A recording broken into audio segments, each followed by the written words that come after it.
السلام علیکم ورحمۃ اللہ وبرکاتہ ان الحمد للہ والصلاة والسلام علی سید الانبیاء وعلی آلہ وصحبہ اجمعین ما بعد فاعوذ باللہ من الشیطان الرجیم بسم اللہ الرحمن الرحیم انشاءاللہ الرحمن۔ آج کی اس لیسن میں ہم سورۃ آل عمران آیت 3 اور 4 کا ترجمہ اور معنی کی مختصر سی وضاحت پڑھتے ہیں اللہ کے حکم سے۔ اعوذ باللہ من الشیطان الرجیم بسم اللہ الرحمن الرحیم۔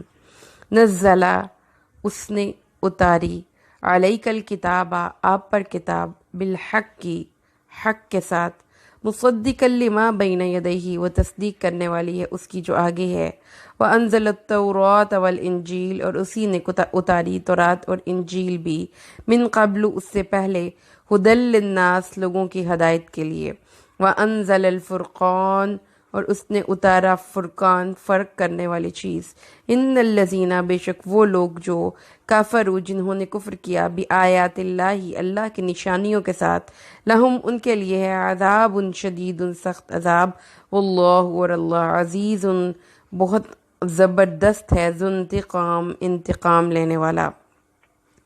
اسی نے حق کے ساتھ آپ پر کتاب نازل کی جو ان کتابوں کی تصدیق کرنے والی ہے جو اس سے پہلے نازل ہو چکی ہیں، اور اسی نے تورات اور انجیل کو نازل کیا اس سے پہلے لوگوں کی ہدایت کے لیے، اور فرقان یعنی قرآن کو بھی نازل کیا۔ بے شک جن لوگوں نے اللہ کی آیات کے ساتھ انکار کیا ان کے لیے سخت عذاب ہے، اور اللہ غالب اور انتقام لینے والا ہے۔ سب سے پہلے ہم ووکیبلری کے ڈیفیکلٹ ورڈز دیکھ لیں۔ سب سے پہلے اس میں ورڈ ہے نزلہ۔ نازلہ اور نزلہ یہ دو ورڈز اللہ نے یہاں پہ یوز کیے ہیں، ان دونوں کا ڈفرنس بھی چیک کریں گے ہم۔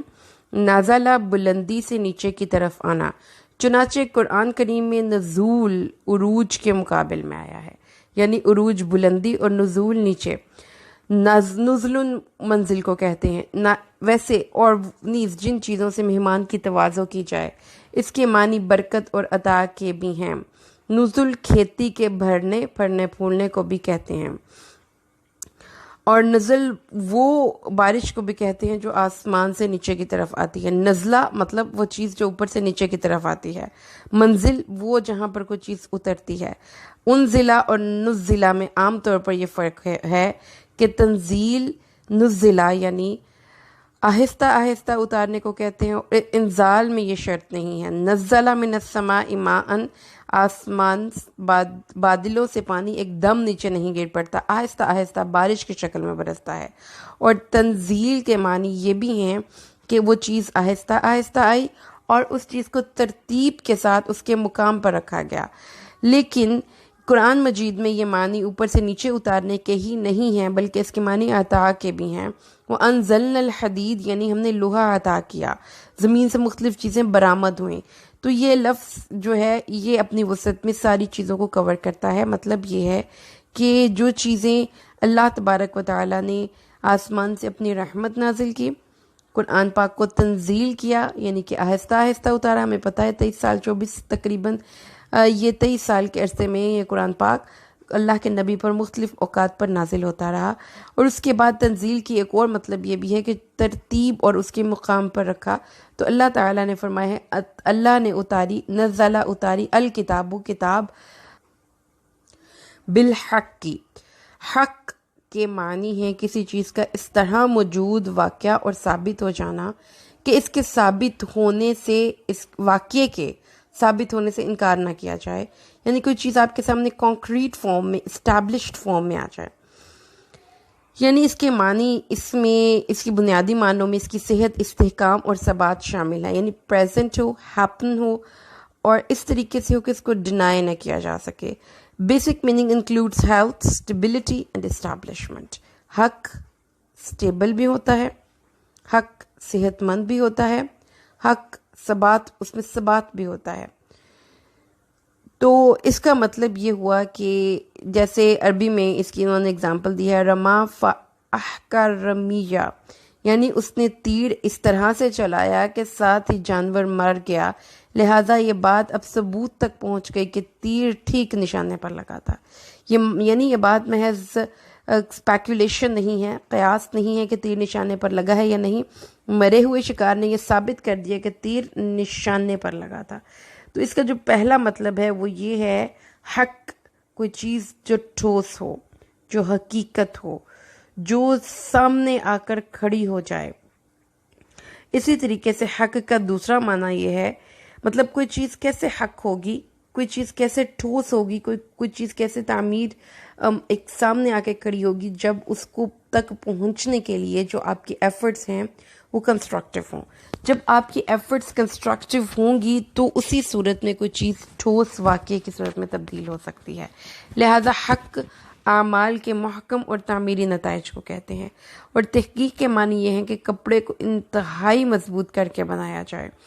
اس کا مطلب یہ ہے کہ وہ چیز جو انمٹ ہو، وہ چیز جو ثابت ہو، جو چیز جو محکم ہو، اور اللہ تعالیٰ نے اپنا ایک اصول بتایا ہے، یمحو اللہ الباطل ویحق الحق بکلماتہ، کہ جو تخریبی قوتیں ہوتی ہیں، جو ڈسٹرکٹیو فورسز ہوتی ہیں، وہ مٹ جاتی ہیں، محق ہو جاتی ہیں، تباہ و برباد ہو جاتی ہیں، اور جو حق ہوتا ہے، جو تعمیری قوتیں ہوتی ہیں، وہ ٹھوس شکل میں دنیا میں موجود رہتی ہیں۔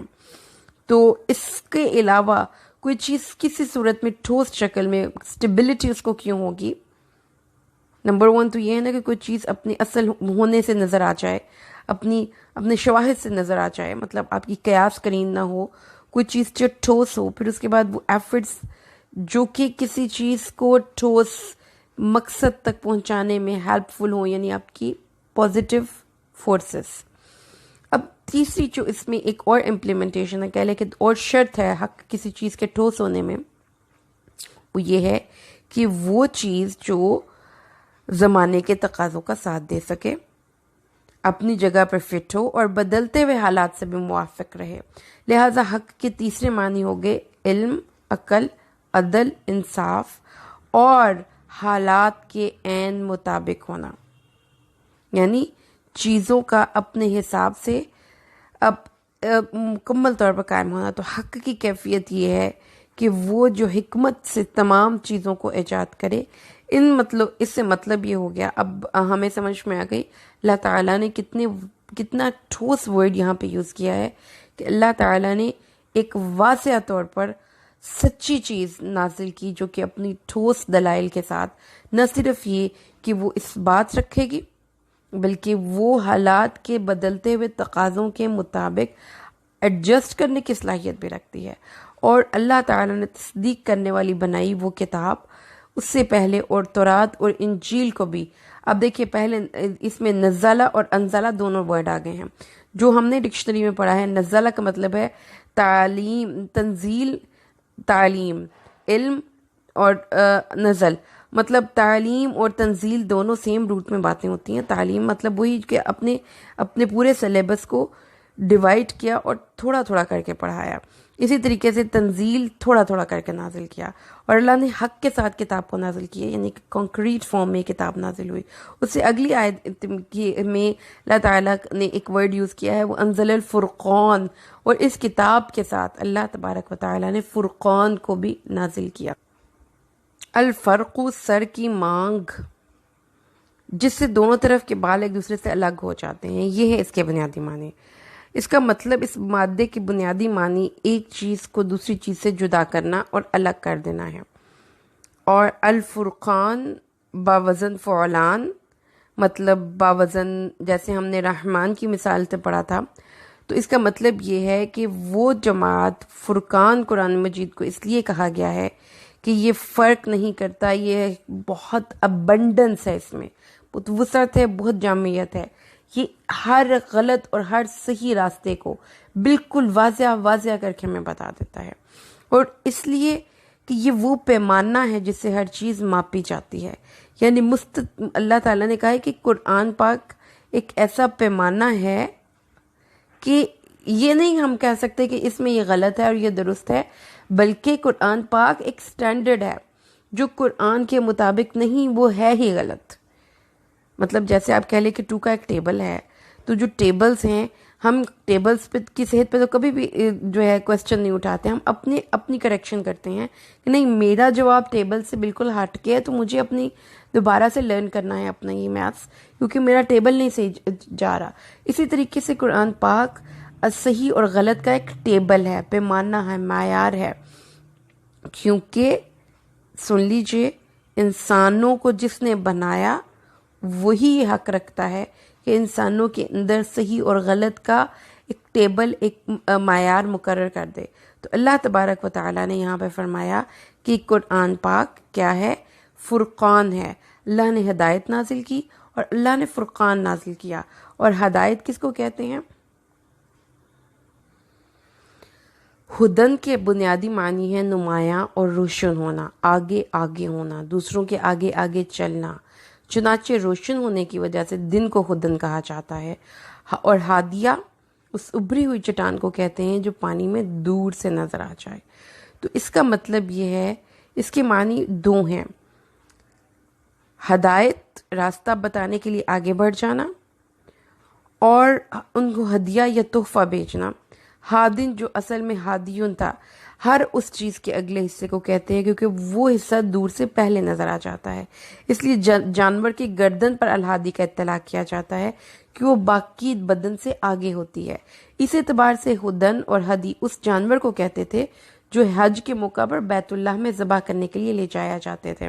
تو ہدا کے معنی ہوگے راستے تک پہنچا دینا، واضح کر دینا، رہنمائی کر دینا، اور یہ کہ کسی کو اس منزل، تو اس میں اس مطلب میں پھر وہ نہ صرف یہ کہ وہ راستہ آ جائے گا بلکہ اس میں وہ سارا میتھڈولوجی، سارا پروسیجر سب کچھ آ جائے گا جس کے ذریعے آپ اس منزل تک پہنچتے ہیں۔ تو اللہ تعالیٰ نے یہاں پر پھر فرمایا کہ اس کتاب کے ذریعے ہم نے لوگوں کو ہدایت دی، اور پھر اللہ نے ایک ایسی چیز نازل کی جو حق اور باطل میں نہ صرف فرق کرتی ہے بلکہ ایک سٹینڈرڈ سیٹ کر دیا کہ یہ پیمانہ ہے، اس کے مطابق حق اور باطل کا فیصلہ ہوگا۔ اور وہ لوگ جنہوں نے کفر کیا اللہ کی نشانیوں کے ساتھ، ان کے لیے شدید عذاب ہے، اور اللہ غالب ہے، ذو انتقام۔ اب عزیز کا لفظی مطلب کیا ہوتا ہے، اس کو بھی ہم پڑھ لیں۔ اللہ کا نام، اللہ نے اپنا نام رکھا ہے عزیز، العزو، قوت، شدت، غلبہ، رفت اور حفاظت کو کہتے ہیں۔ عزہ اس حالت کو کہتے ہیں جو انسان کو مغلوب ہونے سے محفوظ رکھے، یعنی اس کے اندر ایسی سختی پیدا ہو جائے کہ کسی کے دبائے سے وہ دب نہ سکے۔ تو اس کا مطلب ہے کہ شدت۔ اور اللہ تبارک و تعالیٰ کا جو نام ہے عزیز، اس کا مطلب پھر کیا ہوا کہ اللہ تبارک و تعالیٰ کائنات میں غلبہ و اقتدار اسی کے قانون کو حاصل ہے، کوئی طاقت ایسی نہیں جو اس پہ غالب آ سکے۔ اور انسانی معاشرے میں اس قسم کے غلبہ اور اقتدار اس جماعت کو حاصل ہوتا ہے جو ایک مرکز کے تحت اللہ کے قوانین کے مطابق زندگی بسر کرے۔ اقتدار اور غلبہ اللہ کا ہے، اور اللہ ہی العزیز کا مطلب سمجھ میں آ گیا، اللہ طاقتور ہے، اور ذو انتقام، انتقام لینے والا ہے۔ انتقام کا مطلب کیا ہے؟ النقم، وسط، راستہ، راستے کا وہ درمیانی حصہ۔ ابن فارس نے کہا ہے کہ اس کے معنی ہے کسی چیز کو ناپسندیدہ قرار دے دینا اور اس کو معیوب بتانا۔ اس اعتبار سے انتقام کے معنی ہوں گے بری بات کو برا کہنا اور برائی کرنے والے کو برائی کا بدلہ دے دینا۔ النقمۃ، جس جرم کی سزا دینا، اور اسی کو مکافات عمل کہتے ہیں۔ اللہ تعالیٰ کو جو ذو انتقام کہا گیا ہے، اس کا مطلب یہ ہے کہ اللہ تعالیٰ انسانوں کو ان کے عملوں کی وجہ سے ان کا برا انجام دے گا، یعنی اللہ تعالیٰ نے اس کائنات کو چلانے کے لیے جو ایک اصول یا قانون بنایا ہے اس کے مطابق انسان کے اعمال اپنے نتائج برآمد کرتے ہیں، لہٰذا مجرموں کو سزا ملتی ہے۔ جو ہم سمجھتے ہیں انتقام کا لفظ، وہ غلط معنوں میں استعمال ہوتا ہے۔ تو جب اللہ کے لیے انتقام کا لفظ بولا جائے تو اس کا مطلب یہ نہیں ہے کہ اللہ کسی کے خلاف نفرت کے ذریعے اس کو مار دینا ہے، اس کے ساتھ برا سلوک کرنا، بلکہ اس کا مطلب جو لفظی مطلب ہے وہ یہ ہے کہ مکافات عمل ہے، یعنی انسان نے جو کیا اس کا اس کو بدلہ مل جائے گا۔ تو اب اس کو ہم نے ان کے تمام کی میننگز پڑھ لیے، اس کو ایک دفعہ ہم دوبارہ سے اس کا ترجمہ پڑھیں تو اس کا ترجمہ یوں نکلتا ہے کہ آپ پر اے نبی اللہ نے ایک ایسی کتاب نازل کی جو اس وقت کے تقاضوں کے مطابق ہے، ایک ٹھوس، واضح اور ثبات اور استحکام لے کر اس دنیا میں اتری ہے، اور یہ اپنی ذات میں کمپلیٹ ضابطہ حیات ہے، اور یہ تصدیق کرنے والی ہے ان چیزوں کی جو ان سے آگے تھیں، اور پھر اسی اللہ کی رحمت تھی کہ اس نے اس کتاب سے بھی پہلے تورات اور انجیل 2 کتابیں نازل کیں جو کہ لوگوں کی ہدایت کے لیے دنیا میں بھیجی گئیں، اور اللہ تعالیٰ نے ان کے ساتھ حق اور باطل میں فرق کرنے والی ایک بہت عمدہ چیز جو کہ حق اور باطل کو فرق کر دے گی، ساتھ ہی ساتھ وہ ایک سٹینڈرڈ ہے جس سے ہمیں پتہ چلے گا کہ حق کیا ہے اور باطل کیا ہے، اور وہ لوگ جنہوں نے کفر کیا اللہ کی آیات کے ساتھ ان کے لیے سخت عذاب ہے، اور اللہ اتنا غالب ہے، اتنا پاورفل ہے کہ جو وہ غلط کریں گے اس کا نتیجہ ان کو اس غلط کی صورت میں بھگتنا پڑے گا، یعنی کہ اس کی کانسیکوینسز سے وہ بھاگ نہیں سکیں گے۔ تو ان آیات کا ترجمہ اللہ کے حکم سے ہم نے ان کی وکیبلری کے ساتھ پڑھا ہے، ان کی تشریح کے لیے انشاءاللہ ہم اگلا لیسن انتظار کریں گے۔ بارک اللہ لی ولکم فی القرآن الحکیم ونفعنی وإیاکم بالآیات والذکر الحکیم۔ السلام علیکم ورحمۃ اللہ وبرکاتہ۔